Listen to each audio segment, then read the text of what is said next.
Alright, so let's talk. Weebs of the Shore released their official partnered content creator program, appropriately called the Creators Guild.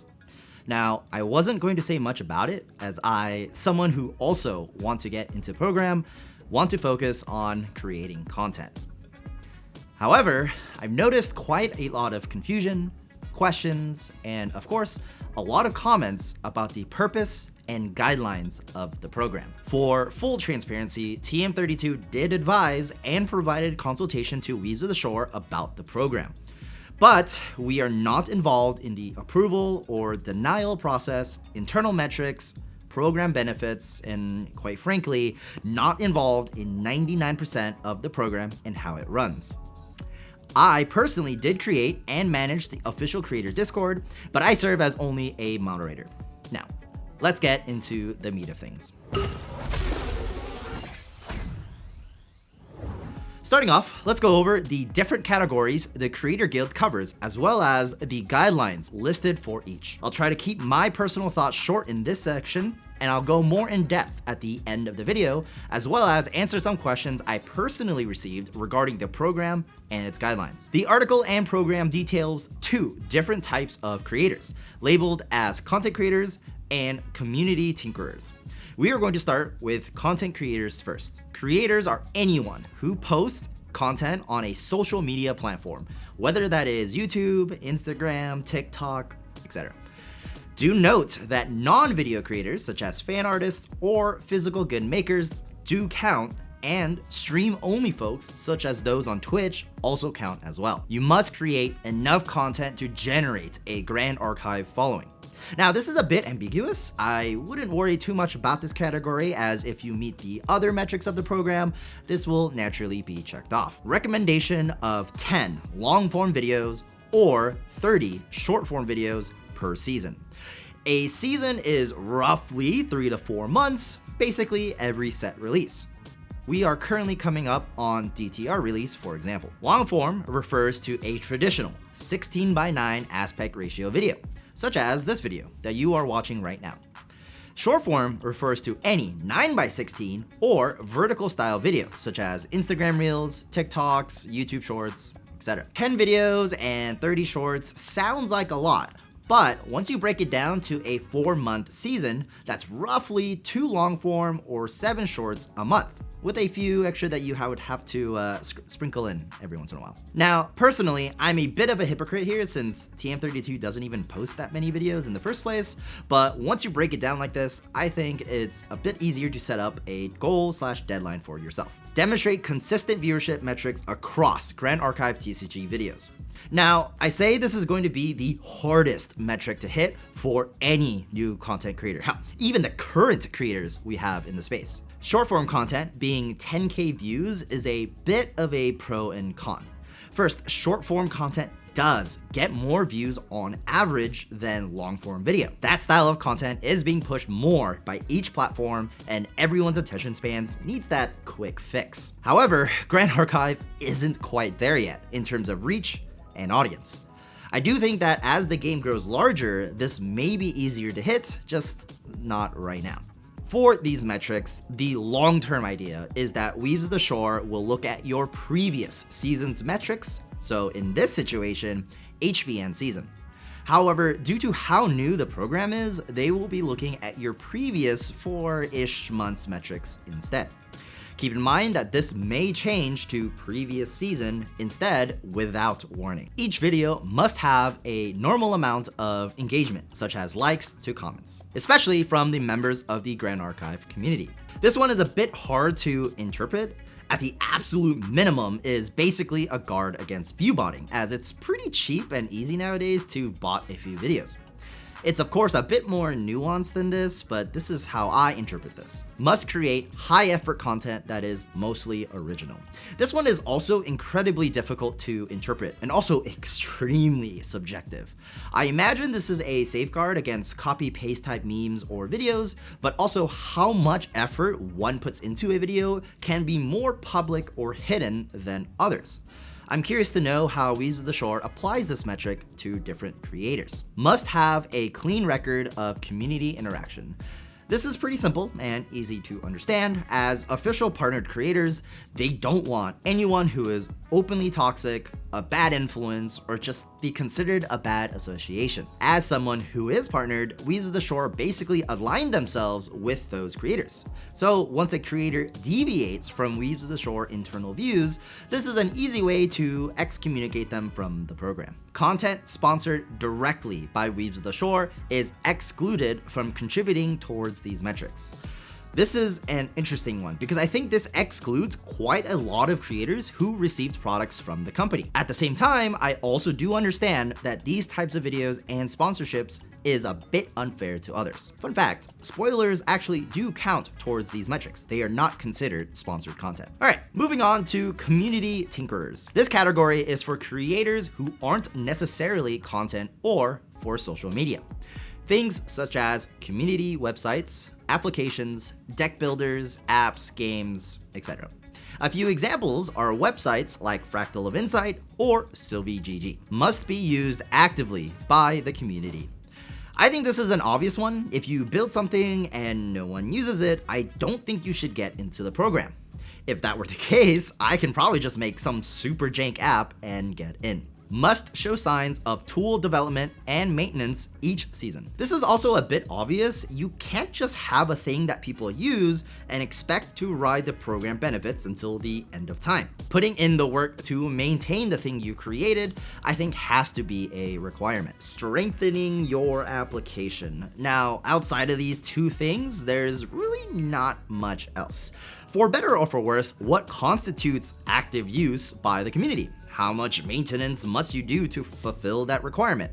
I think Weebs of the Shore intentionally left this vague, as you can't really define specific guidelines and metrics that covers any and all things someone may build. As such, I see this as a case-by-case basis. And I can only suggest to builders that you try your absolute best to build the best thing you can and showcase that to the community. Sweet. So how do I apply? There is a link in the video description, or you can click on this banner on the article. I strongly recommend you fill out the application with as much detail as possible. You are applying as an individual, whether or not you work with or for an organization. If you do work as part of an organization, make sure to include that as well. For example, if I were to apply, I would be applying as Shinja, an individual. But I would also put in TM32 for organizations. After this point, if you are approved, you will be emailed separately about your approval. If your application is denied, you will enter a cooldown period in which you may not apply again for the rest of the season. Using DTR as an example, if you get denied, you will not be able to apply again until PTM season 4-ish months away. Also, if you are denied, but you work for or as part of an organization, this denial doesn't necessarily mean your entire organization is put on this cooldown, just you as an individual. Now, once you are in the program, what do you get? One-time benefit of a creator backpack and a gold stamped playmat of the current creator promo card art. Once the art changes, you will get the new playmat as well. We also have yet to see what the backpack looks like, but it's always cool to get things that outside of just cards to show off Grand Archive for the benefits that are consistent with every first edition release. 2 of each starter product, such as starter deck or recollection decks. 3 packs of each Dragon Shield sleeves that releases with the set. These would be the Diana and Seal sleeves for DTR. 1 merchandise playmat associated with the new set. There's usually a lot of playmats that get made per set, so the one you get may be different than someone else's. 1 creator CPR card. For DTR and the next 3 sets, it will be Frostworn Paladin, which means someone needs to qualify for an entire year to get a playset through qualification. Also notably, it means the card will also get rotated out on a yearly basis. 10 boxes of the current supporter pack in rotation. I think this is neat, nothing too crazy, but it's more product to open or give away or just generally make content with. 2 booster cases of the new set. This is huge. This enables so much more things for every creator. Speaking on the content side, this means box or case opening videos. You can sell it to fund your channel, more cards for you so you can build decks, potentially CSR or CUR chants, giveaway content to grow your channel, or you can fund community events like Red Zone Rogue and his starter deck tournament at the beginning of each season. Lots of potential things, and outside of the CPR, one of the best part of being in the guild. Now, they also mentioned some passive benefits, which is also insane.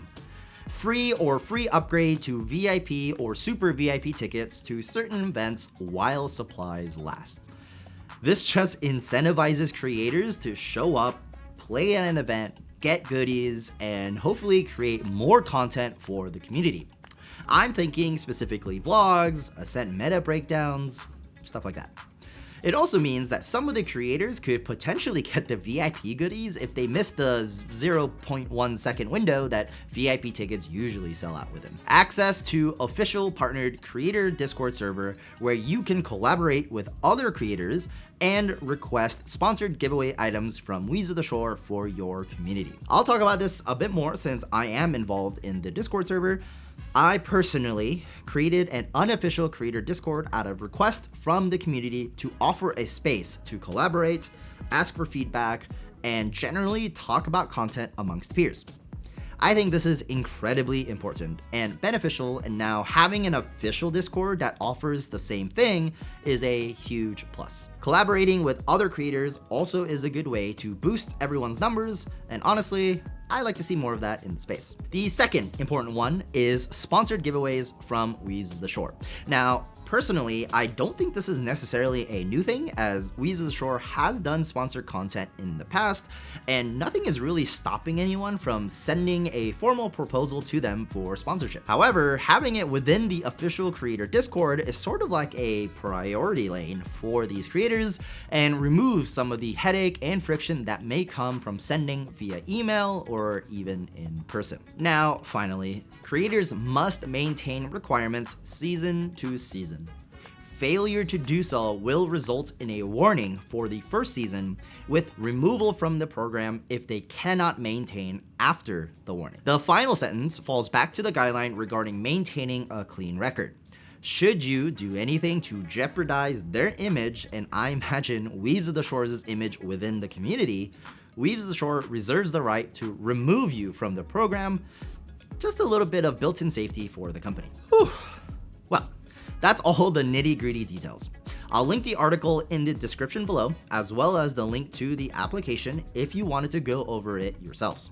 But I did receive some personal DMs regarding the program and its guidelines, so let's go over those quickly. Does streams count as videos? Yes, streams and VODs do count as one video. Does non-video creators count or have metrics? Yes. Creators such as fan artists, physical good makers, photographers, etc. are counted. However, they probably have their own metrics that are not listed on the article. I would recommend you do your absolute best in filling out the application with as much detail as possible to try and cover all the bases. Are guidelines set based on a global metric for the game on, for example, YouTube, Instagram, TikTok, etc.? Are the guidelines set arbitrarily by Weebs of the Shore based on how they feel about the growth of the game or impact of creators? Metrics are primarily based on YouTube, since most Grand Archive content demand right now is on that platform. Creators on other platforms, such as Instagram or TikTok, will have more nuanced manual evaluations. Is the initial application for DTR season, or technically HVN, as we haven't hit DTR yet? All applications from the moment the article went live is for the DTR season. So if your application is denied, you will not be able to apply again until PTM season. At what point does the application move on to the next season's benefits versus the current one? All applicants have until about the midway point of a season to grab the current season's benefits. After this point, if you are accepted, you will be receiving next season's benefits. So, for example, 3 months from now, you apply and get accepted, you will be receiving PTM related benefits instead of DTR. Are creators who are accepted into the program going to be publicly announced or displayed somewhere, such as the official website or etc.? As of the current moment, no. However, Weebs Ashore did tell me they have intentions to showcase official creators at some point in the future. Is there a soft, hard cap to the Creators Guild? No. But based on how fast and popular the growth is in the creator sphere, the guidelines themselves will be changed accordingly. How fast and how often will also depend on the speed of the growth. Whew, all right. So this part of the video is going to be all about my personal thoughts about the program, as well as any advice I personally have for those who would like to try and qualify into the program. One thing I want to get out of the way is that based on the current guidelines and the metrics of our channel, TM32 does not qualify for the guild. Now, frankly, that sucks and hurts to say and hear, but this is largely our own fault for not maintaining a consistent upload schedule. And I don't really want to make excuses for it. That being said, the guidelines are incredibly strict, and my initial impressions are that it definitely hurts all the creators who spent the past few years dedicating their time and effort to doing something for a game and seeing very little return. Look, I get it, okay? However, I also believe that you should be creating content because you want to and love creating, not because you want to get rich or get attention. Trust me, there is easier and faster ways to get those. I believe the intention of the program is to incentivize those with larger reach, those who are already in the weeds of content creation, those who didn't need this program to do what they are doing, and have them help GA reach a wider audience. This, hopefully, allows more of a trickle-down effect as they get more people into the sphere. This would hopefully allow smaller creators to get the views, allow shorts to reach a broader audience, and overall create more content.